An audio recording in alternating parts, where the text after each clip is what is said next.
जय माता दी मित्रों, हमारे YouTube चैनल में आपका हार्दिक स्वागत है। आज मैं आपको हनुमान जी की सिद्धि बताऊंगा और ये जो मंत्र मैं आज आपको बताने वाला हूँ बहुत ही सिद्ध मंत्र है, बहुत ही शक्तिशाली मंत्र है। हनुमान जी की ज़बरदस्त शक्ति इस मंत्र से आपको देखने को मिलेगी। वैसे तो आप सभी लोग हनुमान जी के बारे में अच्छी तरह से जानते हैं, मुझे बताने की ज़रा सी भी आवश्यकता नहीं है, लेकिन फिर भी थोड़ी बहुत जानकारी आपको दे देता हूँ हनुमान जी से जुड़ी हुई, जो कि इस प्रकार है।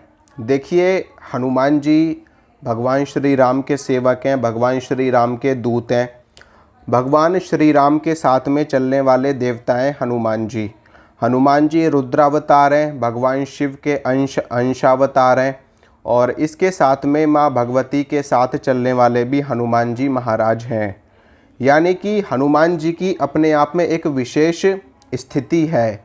हनुमान जी को आप भगवान भी कह सकते हो एक तरीके से, ठीक है, क्योंकि ये भगवान शिव के अंश है, भगवान श्री राम के साथ चलने वाले उनके दूत हैं, उनके सेवक हैं, माँ भगवती के साथ में चलने वाले देवता हैं और अपार बलशाली हैं, अपार शक्तिशाली देवता हैं। अष्ट सिद्धियों और 9 निधियों को देने का सामर्थ्य भगवान श्री हनुमान जी महाराज में है। इसके साथ में कलयुग के जागृत और कलयुग के सिद्ध देवता हैं।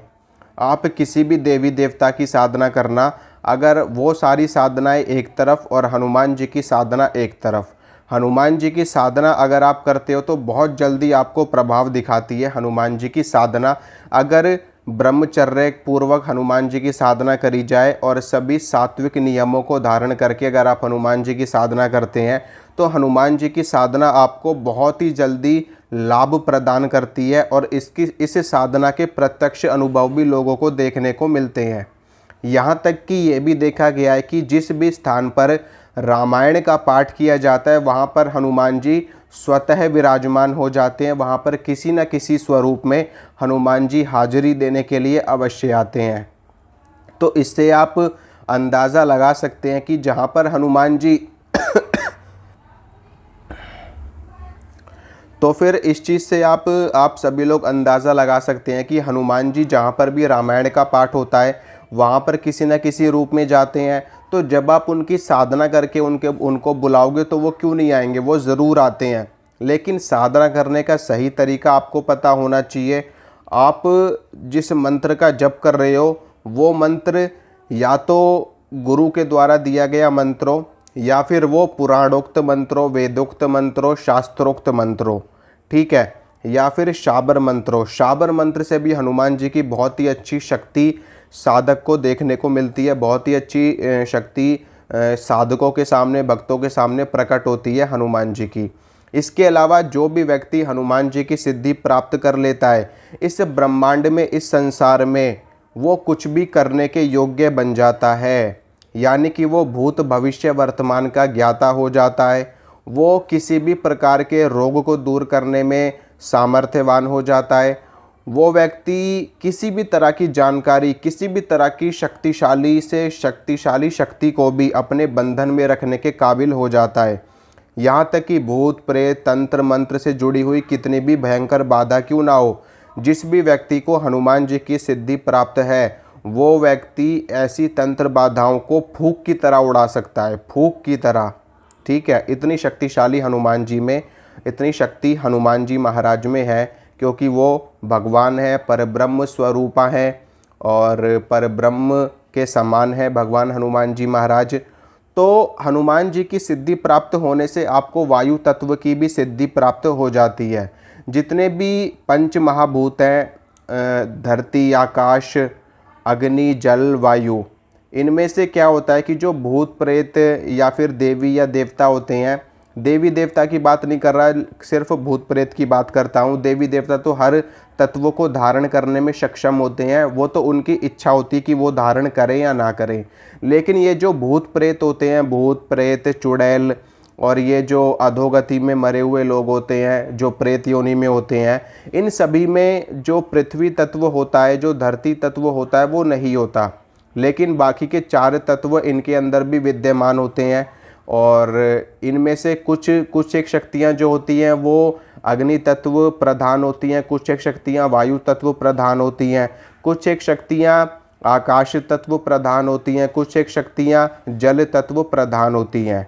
ठीक है, जो शक्ति जिस तत्व की प्रधानता में होती है उस शक्ति का वास उस तत्व के आसपास ही मौजूद होता है। जैसे कि आपने जल देखा होगा, क्योंकि जो नदी होती है, नहरें होती हैं, और गंगा यमुना सरस्वती, इनके किनारे अगर आप अपना समय व्यतीत करो, रात्रि काल आप व्यतीत करो या फिर दिन का समय व्यतीत करो, मतलब कि कुछ एक दिन अगर आप नदी के किनारे व्यतीत करते हैं तो आपको अवश्य ही कोई ना कोई शक्ति महसूस होगी, और वो शक्ति जल तत्व प्रधान होती हैं। इसी कारण से वो जल के आसपास विचरण करती हैं।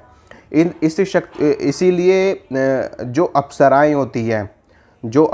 होती हैं वो जल तत्व प्रधान होती हैं।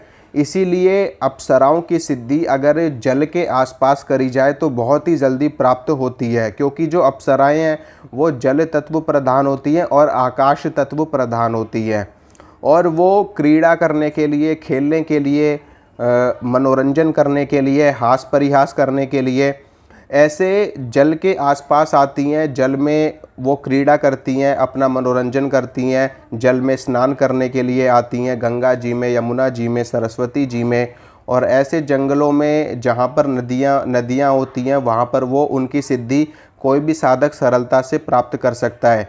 सिद्धि तो छोड़िए, अगर बगैर साधना किए भी अगर कोई व्यक्ति थोड़ा बहुत जप तप वाला है तो वो उनको वैसे भी महसूस कर सकता है, वैसे भी उनको देख सकता है अगर वो एकांत में विचरण कर रहा हो।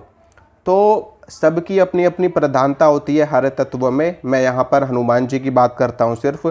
तो हनुमान जी वायु तत्व के प्रधान देवता हैं, वायु तत्व की सिद्धि प्राप्त होती है। इसके अलावा जीवन में कैसा भी कष्ट हो, कैसा भी संकट हो, कैसी भी परेशानी हो, मतलब कि कुछ भी कर सकते हो आप अगर आप हनुमान जी की सिद्धि प्राप्त कर लेते हो तो।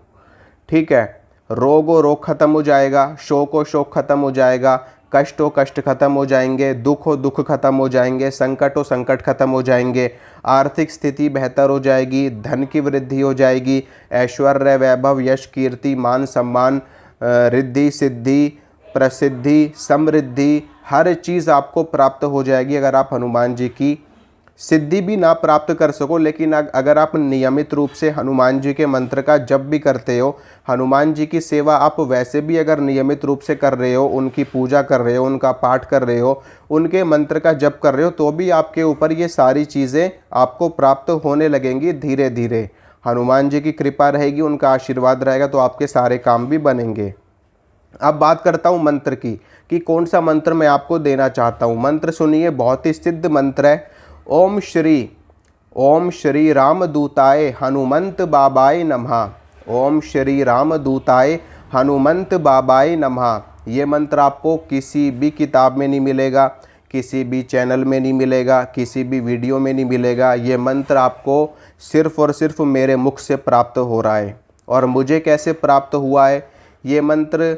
सब गुरु की कृपा है, सब माता रानी की कृपा है, सब ईश्वरीय कृपा का ही असर है। तो ये मंत्र आपको इस मंत्र का जप करना है। इस मंत्र से आपको हनुमान जी की बहुत ही श्रेष्ठ कृपा प्राप्त होगी।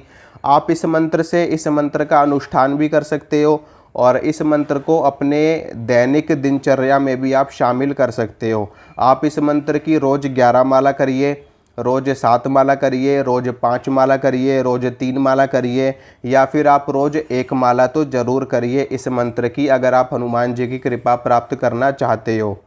वैसे भी हनुमान जी की कृपा प्राप्त करना अति आवश्यक है, क्योंकि ये मंगल ग्रह को भी नियंत्रित करते हैं, और इसके साथ में देवी तक जाना है तो हनुमान जी को पकड़ना पड़ेगा, भगवान श्री राम तक जाना है तब भी हनुमान जी का सहारा लेना पड़ेगा।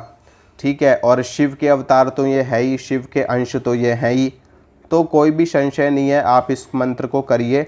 इस मंत्र से आप अनुष्ठान भी कर सकते हो। 1.25 लाख का करना चाहो तो 1.25 लाख का कर लेना, और 11 लाख का करना चाहो तो 11 लाख का कर लेना, 5 लाख का करना चाहो तो 5 लाख का कर लेना, क्योंकि पंचमुखी हनुमान जी का स्वरूप है। और ज़्यादा करना चाहो तो ज़्यादा कर सकते हो, नहीं तो अपने जो आपकी दैनिक दिनचर्या है, जो आपका सामान्य पूजन है, उसमें आप इस मंत्र का जप आप शामिल ज़रूर करिए। आपको अवश्य कृपा प्राप्त होगी हनुमान जी की, और हर मंगलवार को हनुमान जी को प्रसाद चढ़ाइए। अगर आप मंगलवार के व्रत कर सकते हैं तो और भी ज़्यादा बेहतर होगा आपके लिए। मंत्र का जप करिए, मंगलवार को हनुमान जी को प्रसाद चढ़ाइए और मंगलवार को व्रत रखिए। फिर देखिए कैसे आपका जीवन बदलता है, कैसे आपको शक्ति का आभास होता है, कैसे हनुमान जी की कृपा आपके ऊपर होती है और बनती है। ठीक है, हनुमान जी की कृपा आपके ऊपर होने मात्र से ही आपके घर में जितनी भूत प्रेत आत्माएं हैं वो सारी की सारी कोसों दूर भागेंगी। कहने की ज़रूरत नहीं है, हनुमान जी इतने बड़े महावीर हैं, इतने बड़े महावीर हैं। और हनुमान जी के जितने दूत हैं ना, इतने शक्तिशाली दूत हैं हनुमान जी के, इतने विशालकाय उनका शरीर, इतना विशालकाय उनकी ऊर्जा, इतनी विशालकाय उनकी देह है, जिनको देखने से ही ना भूत प्रेत कांपने लगते हैं। ठीक है, आप यूं कह सकते हो कि जिनको देख करके भूत प्रेत भी अपने पैंट में ही सूसू कर दें। मतलब कि ऐसी विशालकाय सेना हनुमान जी के दूतों की होती है। हनुमान जी के दूतों में, हनुमान जी के वीरों में बड़े बड़े जिन्न भी शामिल होते हैं। ठीक है, बड़े बड़े जिन्न हनुमान जी के सामने मस्तक टेक देते हैं और उनके दरबार में ही सेवा करने लगते हैं। बड़े बड़े वीर, बड़े बड़े जिन्न, बड़े बड़े बेताल हनुमान जी के सामने पानी भरते हैं सबके सब। तो भूत प्रेत तो नाम लेने मात्र से ही भागते हैं हनुमान जी के। और ये बात पूर्ण रूप से सत्य है, आप अनुभव करके देख सकते हो, आप इस चीज़ को आजमा के देख सकते हो। ठीक है, हनुमान जी की साधना करिए, हनुमान जी का नाम लीजिए, और भूत प्रेत अगर किसी के ऊपर आ रहा हो तो फिर हिम्मत ही नहीं है कि वो व्यक्ति वो भूत प्रेत टिक सके उस व्यक्ति के ऊपर। ठीक है, और अगर आप कहीं एकांत में भी है ना, आपको डर लग रहा हो, आपको भय लग रहा हो, तो हनुमान जी का नाम लेकर के देखना, आपके अंदर ऐसी बिजली दौड़ जाएगी अपने आप ही।